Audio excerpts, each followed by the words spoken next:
Neno panalingan rumajaring ratri linenggak jangganira kapisanan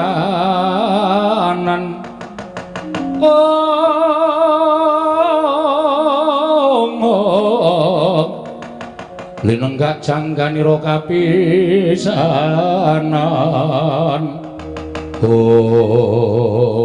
ayo aja sumber kowe Antasena. Apa mbok kira Begawan Durna tekan semene kekuatane ngendhalke para Sata Kurawa ora? Nanging pancen wis tak dadi niating Begawan Durna. Wis tak niati lahir batinku. Yen Semar ora gelem nduduhke menyang didununge Dumawahing kanugrahan. Oh, aku mesti mentolo karo Semar Badranaya. Ayo kowe seminggir.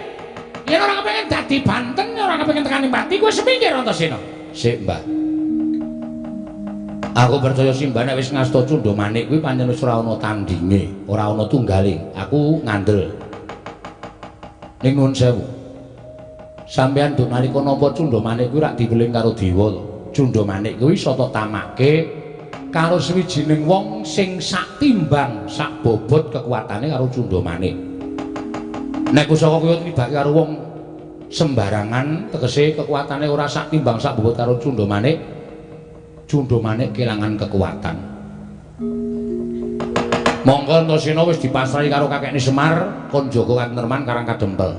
Jiwa kasatriyanku tak junjung dhuwur. Aku yen muni iya ya iya, yen ora ya ora. Kuwi jiwaning satriya. Dadi nek aku saguh ndepani padukuhan Karang Kadempel, aja kok mati dadi bleduk tak lakoni, Mbah.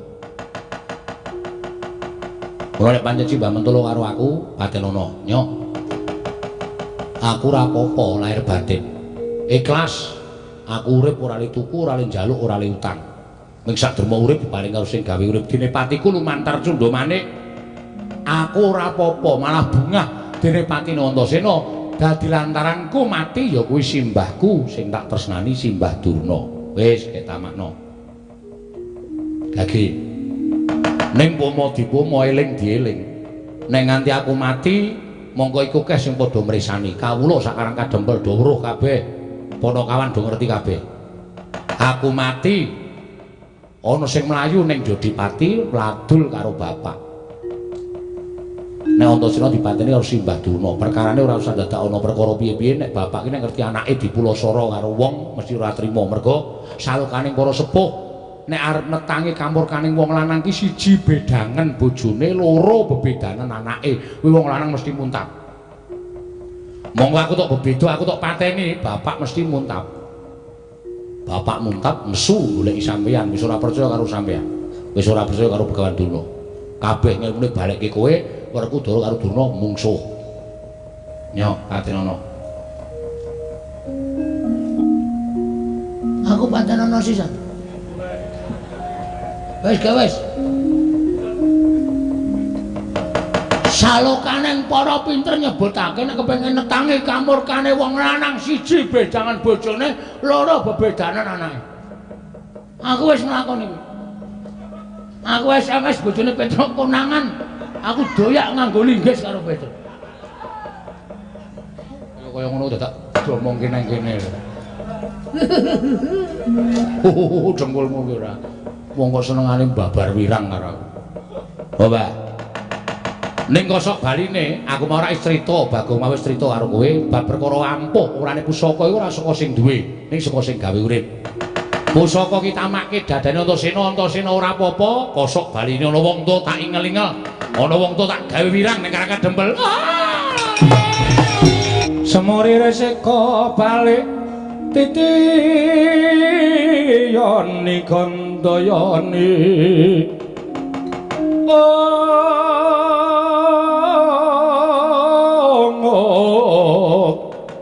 Trisanya purnama sasi kilar-kilar. Kula ngaturaken panuwun nggih Den. Dene ndika Ndara sampun paring pepadhang tumraping Karang Kadempel. Jumbo karo kesaguhanku kek. Aku ora bakal wegah yen to kakekne Semar isih ana ingkang bebeda sarta sambika ing tumandha ning Karang Kadempel. Sadurunge wahyu ku isa tumiba marang sapa titah ingkang wis tinuding nampa kanugrahan Aku tetep njaga katentreman karang kadempel. Matur nuwun, matur nuwun. Ning napa sing kula aturke sekawit tak sampeyan mboten supe to, Ndara? Sing endi? Nika semanten kula entuk sasmita supaya wahyu enggal tumedhak menika sinuwun-sinuwun ingkang sampun kula aturaken kala wau kedah rawuh enten karang kadempel. Lah niki sing kula bingung. Kula ngrumangsani jejer kula menika ming wong cilik, kula menika ming batur, kula menika ming Panakawan. Nek nganti kula cumalena ngrawuhaken para priyagung mongko nika mesti kaning titah. Dosa napa sing badhe kula sandhang?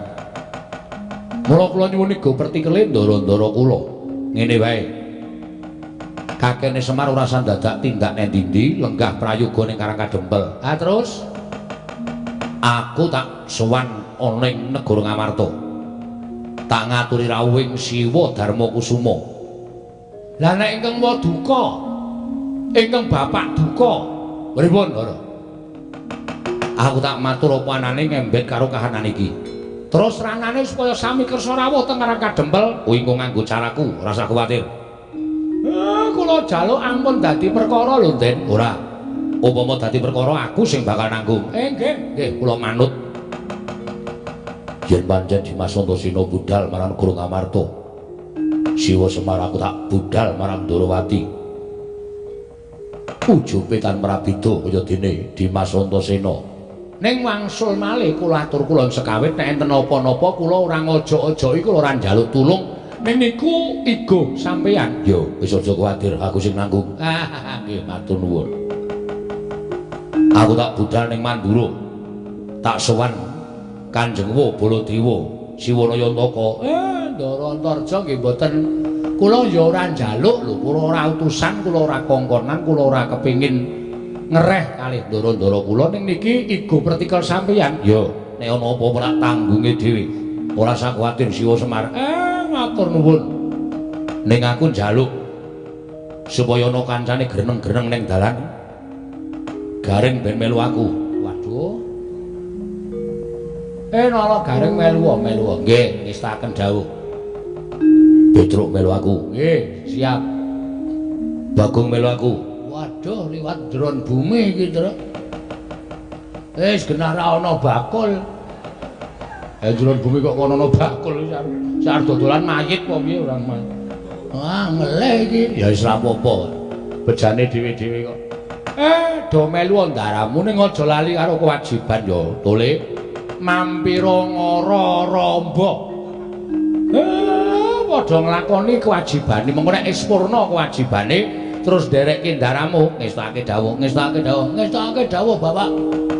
Ya ora melu aku, ayo Petruk melu aku, ayo Bagong melu aku. Nggih, mengke nek kula pun rampung gara-gara kula susul to lho. Ya, arep goro-goro sih. Nggih, ya wis nek ngono goro-goro, ning aja suwe-suwe engko ndak tak tinggal ado. Nggih, mboten. Anu kok genepi tata cara pepakem kemawon. Nggih. Heeh, mengke kula nusul Ndara Antarja. Kula liwat dhuwur mawon nggih, mantinggali 500. Bagong ya iku tenan bocah jan. Mengke nek kula ngelih teng dhuwur sampean liwat bumi. Iya. Aku tak liwat dhuwur mawon. Sampean liwat ngisor. Iya. Ya 200 lah. Iya, wis. Saya medun tetep pokah ya. Nah iya. 200. Wis yo aku tak mangkat, Siwa Semar aku tak mangkat. Siwanayantaka aku tak budal. Mugi-mugi saged ngrawuhaken para ingkang kula kajengaken rawuh ten